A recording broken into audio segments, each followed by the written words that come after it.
Hello and welcome to Absolutely Not. Thank y'all so much for being here. My name is Katrina Stroll. My pronouns are they, she, he, and you can learn more about me at my website, www.katrinastroll.com.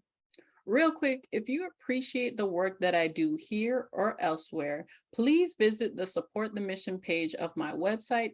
There are several options to choose from to support my work, so please choose one. The key words for this episode are advocacy, belonging, and healing.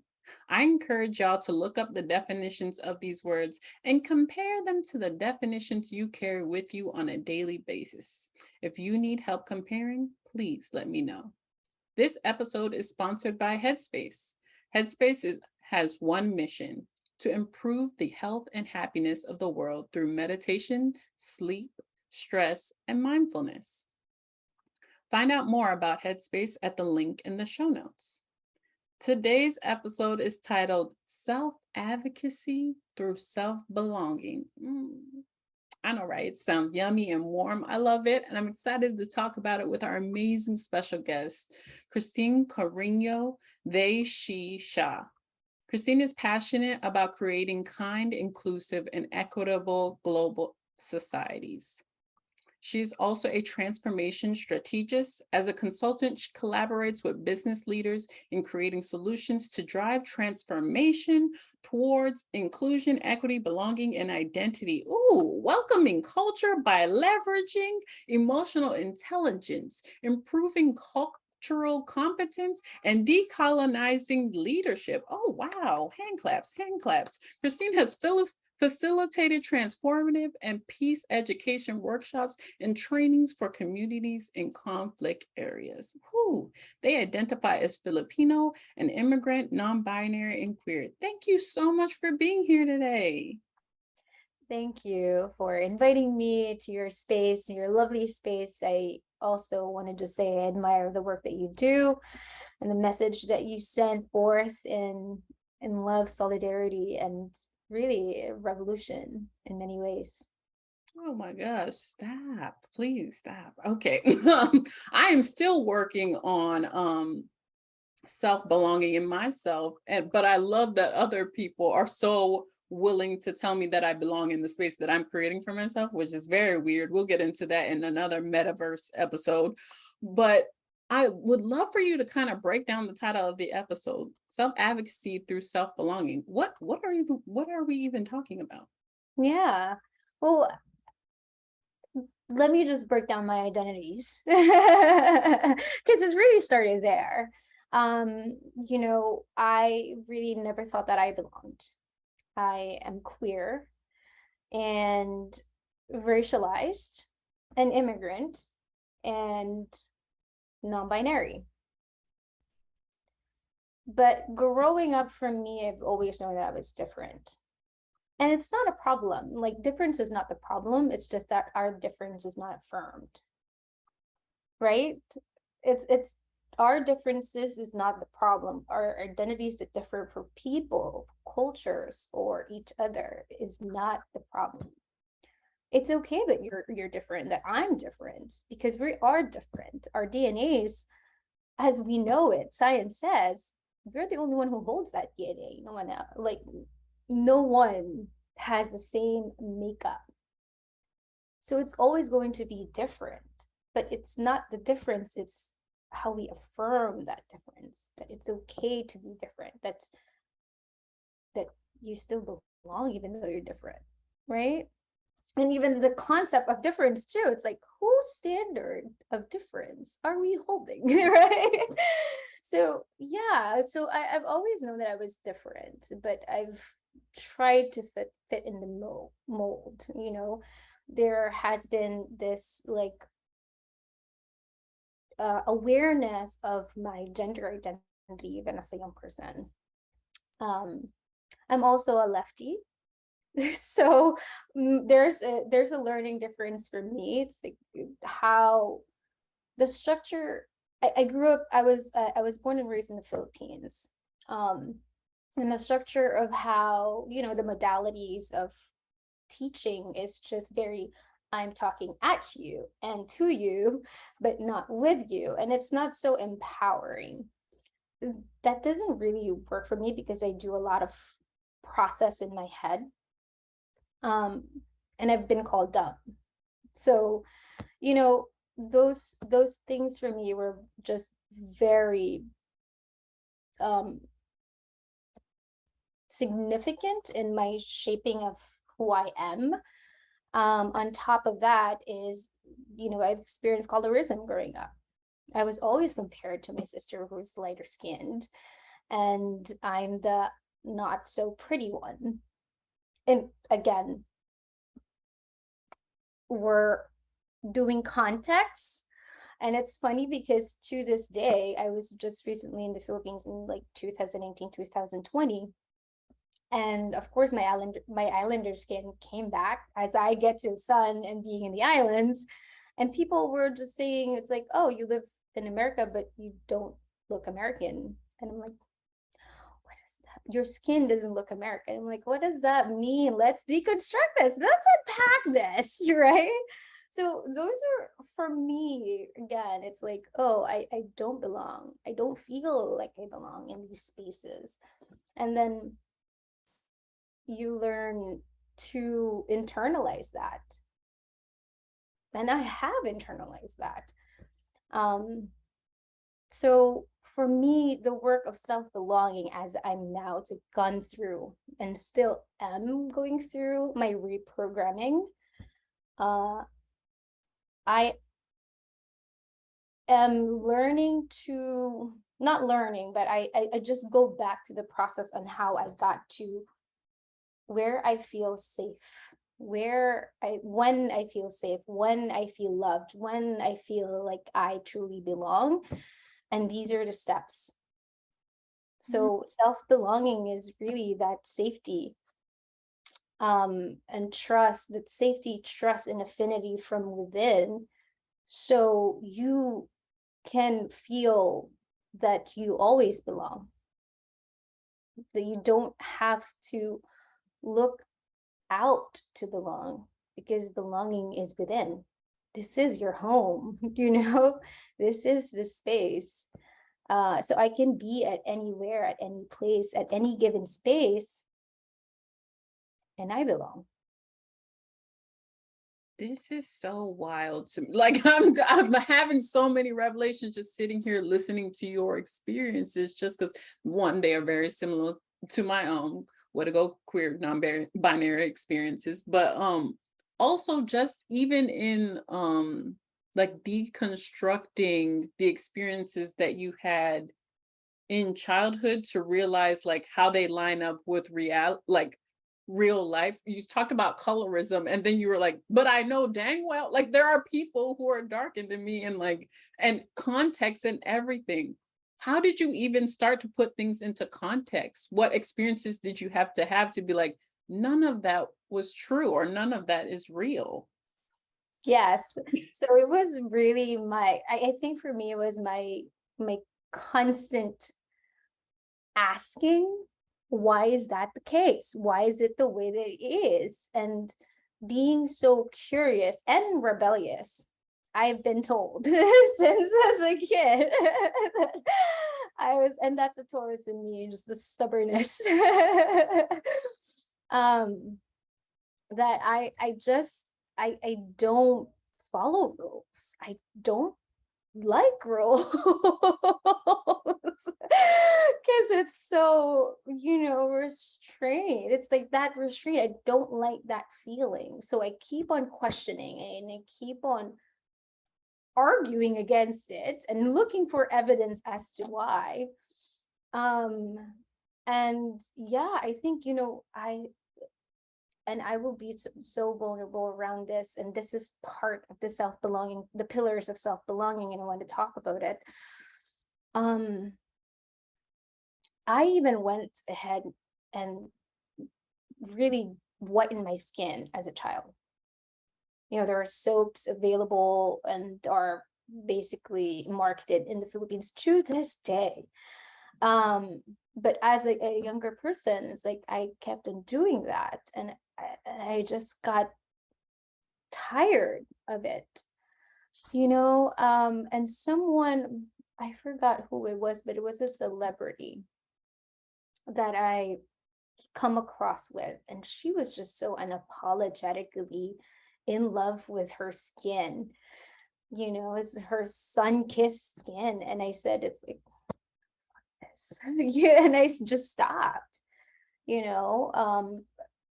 So I think it was like later in high school and college that I'm just like standing at the color of my skin is the color of my skin, and I love it.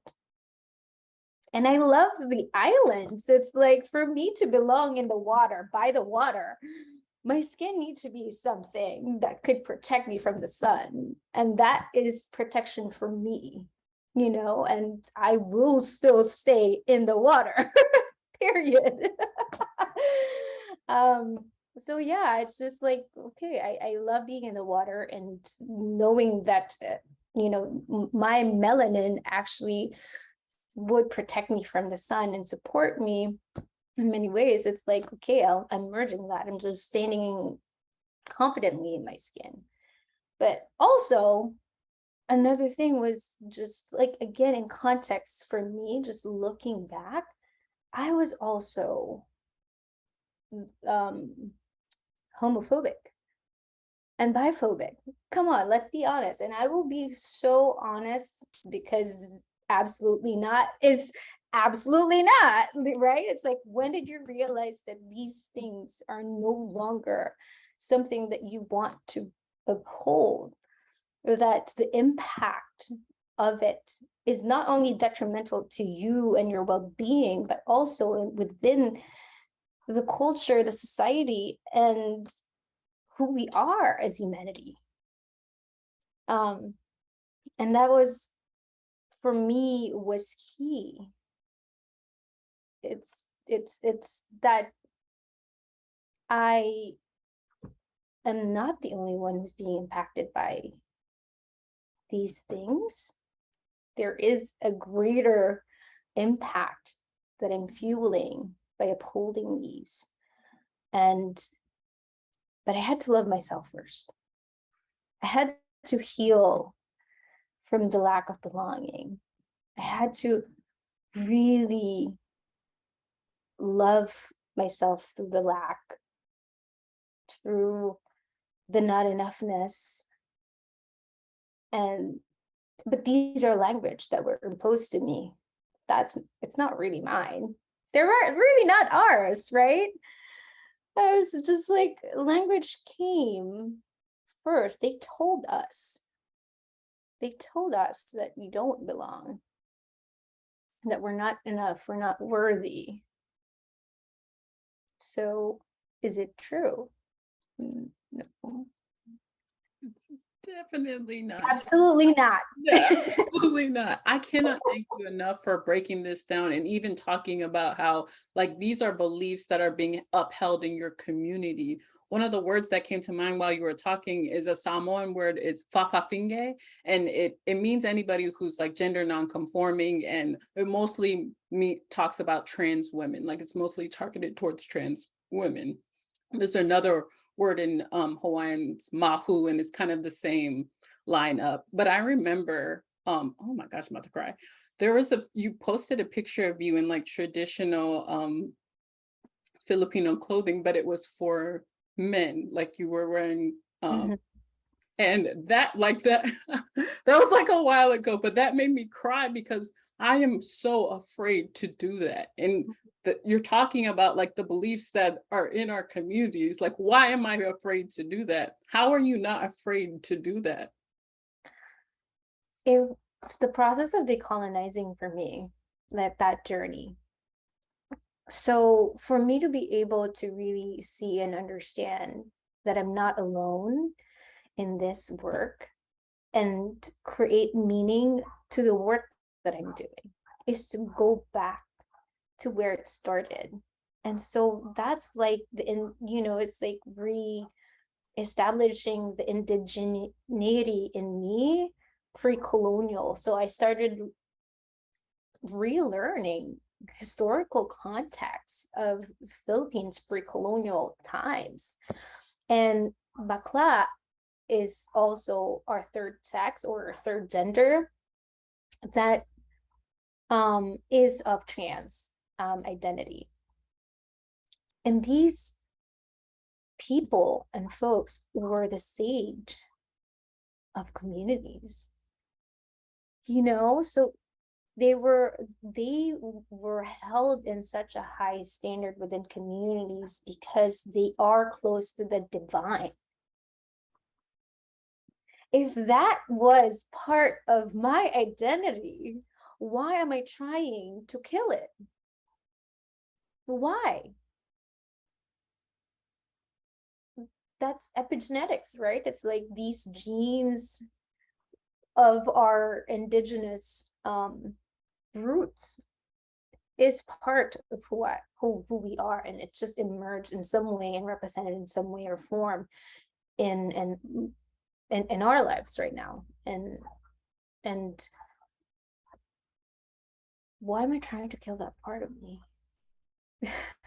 I can't. And for me, in my head, oh, that's the reason why you think so differently. You just make sense of things. I'm like, oh, that's the reason why growing up, my siblings actually really disliked me for praying so much. I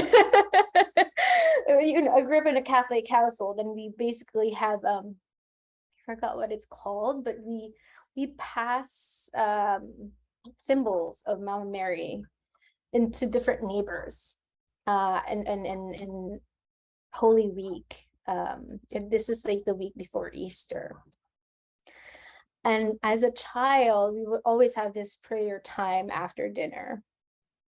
And I would be the last one to finish praying. And it's funny because it's like, what are you praying about? They're just mad. I pray for everyone. And it's like, for me, oh, that's the reason why you just like, pray for everyone, pray for everything back then. And you believe in such higher power, though I do not, I no longer identify as Catholic or Christian. It's still that understanding that I believed in power higher than me in the universe. And however it's referred to by different religious sects or religious groups. But it's that's ingrained in me, so it's just understanding, oh, I've always known these things as to why. I've always known why I don't feel like a man or a woman, why I always not want to do what a woman should do or what a man should do, and that's freedom for me. Oh, so much of my inner child is healing in this episode, and I was not prepared, Christine. So thank you so much for this. I'd love to get onto the advocacy point, because what you're talking about, even when you're doing your prayers, when you were thinking about your whole community, like trying to get this message, this freedom to your community, is advocacy. Like, you're trying to advocate for all of these people. When did you start advocating for the person you are? Oh, it definitely started through my healing journey. So I've always considered myself or identify as a nonconformist, but I'm always just so mad, and I don't know how to. It's just I was an angry child, and I just didn't know how to basically articulate myself, and I didn't know it. That's another thing. It's like, because I grew up in a household that didn't affirm communication. It was always being, it's like, you can't do this. You can't be in the midst of, elders and joining the contribution or the conversation and all that. But yeah, I was always like, I would always speak.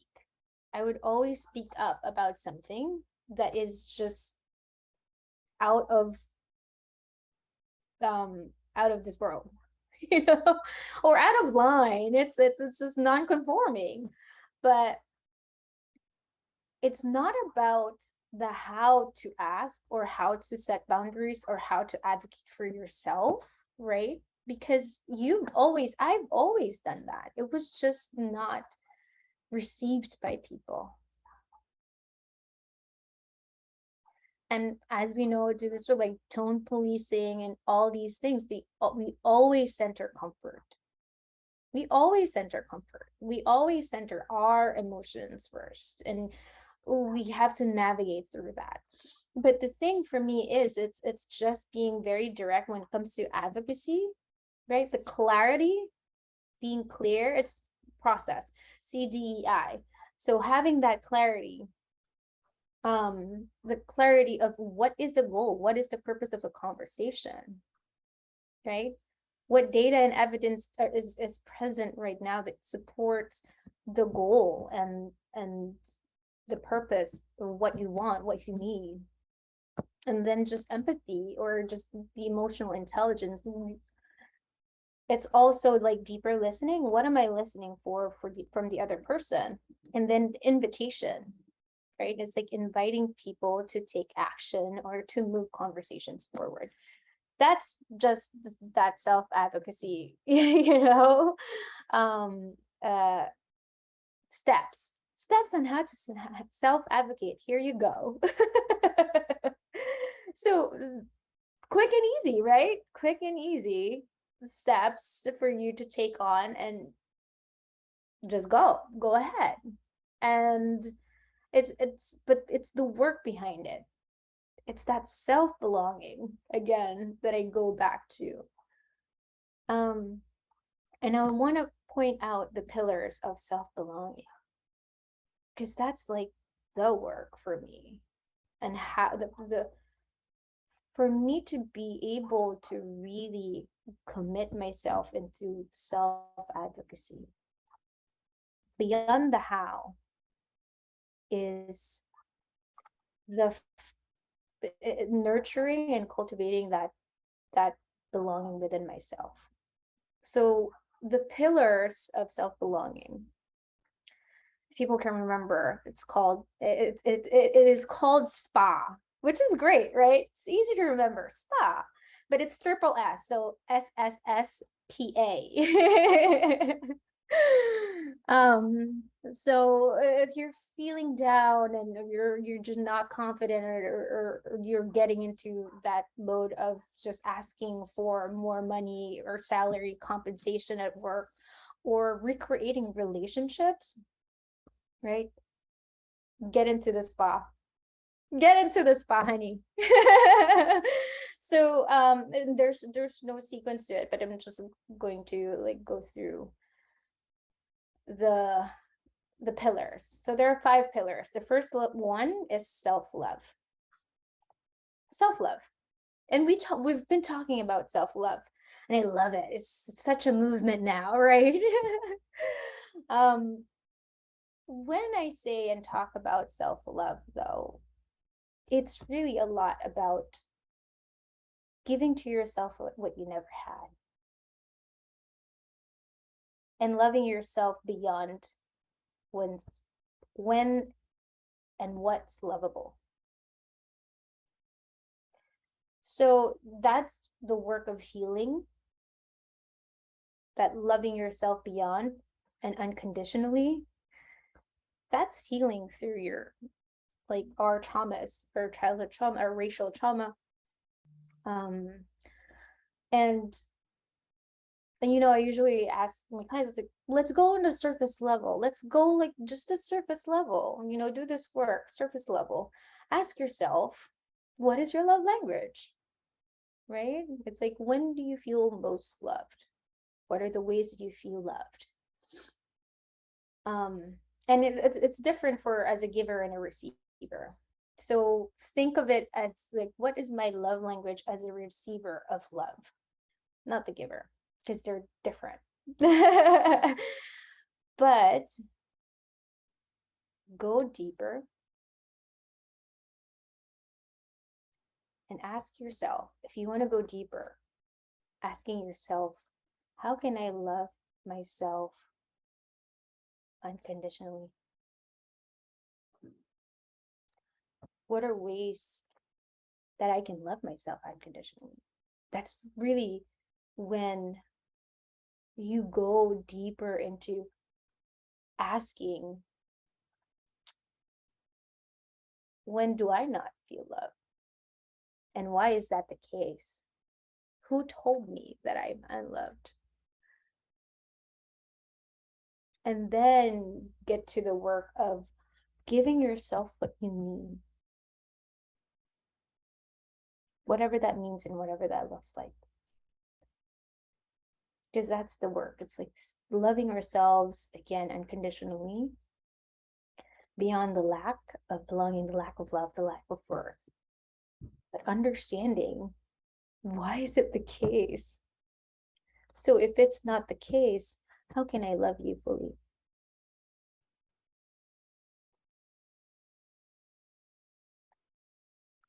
The next one is self-forgiveness. This says something that I talked about earlier, right? The work that we're doing, in this journey of self-belonging, you are going to be present with the things that you yourself did to yourself. I did that. I'm the one who didn't affirm myself in that moment when I didn't know better, when I didn't know what I didn't know, right? I'm the one who suppressed my gender identity. I'm the one, right? I was not the source as of the ideology, the belief system, and the interpretation, but the behavior came from me. I affirmed those by doing all that.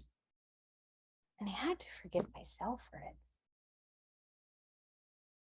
And that's where, right, it's like that self-forgiveness is that safety. That I'm always going to be safe and it's okay for me to make a mistake. And even to this day, I do this almost every day. It's like, what can I forgive myself for? It's like, I am sorry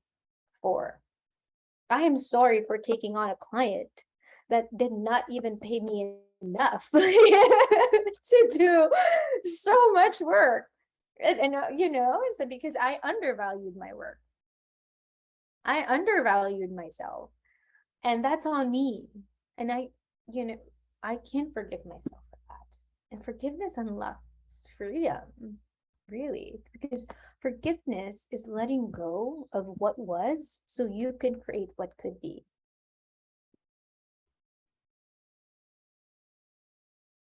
And that's, for me, it's like, oh, actually, I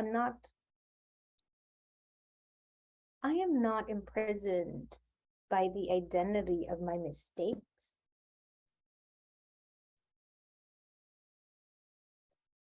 I can create something else. I can change, I can shift, I can, recalibrate. I get to, if I choose to, right? So, and then the next one is self-trust, which basically is there's something around self-trust, surface level. Let's talk about the surface. I love that we go deeper, right? We talk about the surface level and we go deeper. But yeah, so self-trust is basically the knowing. It's like knowing what you have gone through in life and what you've survived, knowing that you will always have your back no matter what. And you can really, it's like failure is never like a catastrophic thing. It doesn't end in failure. It never ends until you choose it ends. It never stops until you choose that to stop. Because you can always, choose again, choose the commitment again, do something new or whatever, as long as you have that breath. But trusting yourself that you can and you can do it, or just trusting yourself for breathing, Because trust is a choice, really. And it's like such a beautiful thing that my partner said while doing this leadership program. It's like, I don't have, I trust people first until they give me reasons to distrust them. So the idea of like trust is earned, is it really? No. The next one is purpose. That purpose is really talking about all the meaning that you can create for everything, for anything, and it's just, again, even the self-trust is like doing the strengths assessment, and it's like, what are my strengths, what am I good for, and then creating purpose. That's your marketing. Surface level, you can do that, right? From knowing what your strengths are, what you can do, what you've done, your successes, what you've achieved, and creating purpose from that so you can make money. That's your surface level purpose. But the deeper work of purpose is really knowing that it's not a destination. It's not a get to. It's not a destination. It's a come from. It's you getting to create meaning in every way that you choose to live, love, and lead in this world. It's like, I have meaning even with my name, Cariño, I have meaning in my relationships. That's why they're intentional. I have meaning in the work that I do as a transformation coach. But I also have meaning in just the way in which I show up for people. It's that purpose. It's a come from. It's the intentional consciousness. It's that consciousness.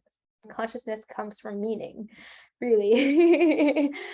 And A is we got to A, and it's autonomy. And autonomy, basically, right? I've been priming that. It's the reprogramming.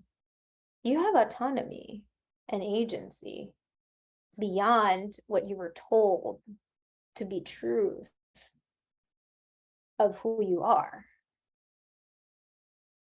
That nonconformity to this oppressive systems that we believe to be the right way to live, the status quo, the normal.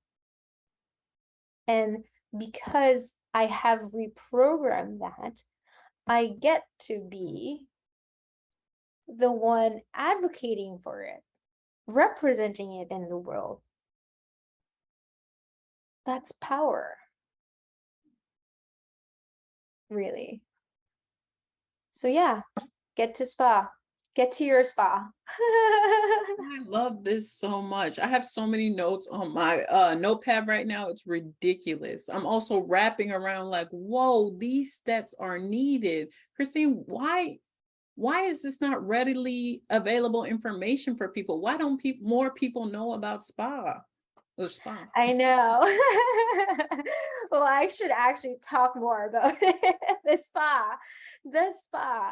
And this is the work for me. It's like just doing, narrative therapy, like narrative therapy, and not within like the space with a therapist, but just retelling the story. And I get to be the author of that story. And that's authenticity, right? What authenticity in its etymology is basically you being the writer. That's what authenticity in Greek or Latin, Greek, I think it's. But anyway, right? So now if I want to live an authentic life, I get to be the author. What do I want to write? What is that story? Right. And I go back to these stories that I held that have hurt me, that were painful, and just understanding and loving myself through that. And I get to rewrite these stories. And I advocate myself because I love myself. Right now, this like really the groundwork, and you have more reasons to advocate for yourself. If you don't have those reasons, it's so easy to dwindle away. It's like, oh, did I really say that? Maybe that's not true, right? We gaslight ourselves. How many times have you gaslight yourselves? I have many times. It's like, did I really need that? Did I really want that? Yeah, and you standing firm, because you will be sometimes alienated for believing what you believe now that you're doing the healing work, because you are no longer enrolled to the bullshit, right? So I'm okay. I'm okay standing firm on my own, but I know that I just know that I'm not on my own, because I have people in my life who I, intentionally cultivate, my community, my friends, and that I can just go to and blah. And community is very needed in our space, but I will always belong. Throw me anywhere. And to the people who, like, first off, thank you so much for that new resource, narrative therapy, where people are going to be able to rewrite their own stories, tell the stories where they actually belonged in it, where they have always belonged, because they have always belonged and they just weren't being affirmed in their differences. Oh, this episode about to help so many people, and I really appreciate it. To the people who are going to listen to this and are going to sit down and rewrite these stories to the point that they belong in all of them, what would be the top 3 tips you would share with to them about self-belonging and self-advocacy? Mm-hmm. Yeah, I do that. I've been asking these questions. It's like, what are my love language? Right? It's just like, how can I love myself unconditionally? What are ways in which I can love myself unconditionally? What can I forgive myself for? Those are Go through these questions, because it's do the work. First of all, create intention around these questions that I've asked, and just sit with it. It's not something to, oh, I have to make it right perfectly. I need to get through my stories all the time and like rewrite it. It's like, no, the space in between is what really neuroscience. It's that how it's embedded in our brains, and reprogramming it. So allow the space in between, cry if you need, have people to definitely 100%, because I remember just doing this work was just, and still is, because it's an ongoing thing. It's an ongoing thing, and sometimes you just want to bawl like with snuts and tears and be okay with that, you know and yeah, 3 tips. I love it. So many people are going to hear this and hear the permission that you've allowed them today to just cry their eyes out, to stay in the in between if you need time to stay in between, and know that it's crucial to the journey, that you don't always have to like, all right, I rewrote the story, I'm done. No, there's Oh, time, there's gray space, there's time to rebuild, to reprogram. Take as much time as you need. So thank you so much for that permission and for sharing all of your experiences today, because it's changed my life. Definitely has changed my life. Thank you. Are there any last minute sprinkles that you'd like to share with the audience? Oh, well, I am relaunching my Audacious Leader Incubator next year. This is really near and dear to my heart. This is for racialized women and genderqueers. Something that I always want to create is that space for us, for me and you to really have the audacity to live our lives out, and lead through this, because we are being called in this moment in time to do that in many ways, whether it's at work, within our family systems, and within our community. So reach out for sure. LinkedIn also. Follow and like, subscribe. No, that's not YouTube. just follow. Oh, thank you so much. And all of their information will be in the show notes when this is published. So just scroll on down and you'll find amazing ways to reach out to this amazing individual. Thank you so much for everything you've shared today.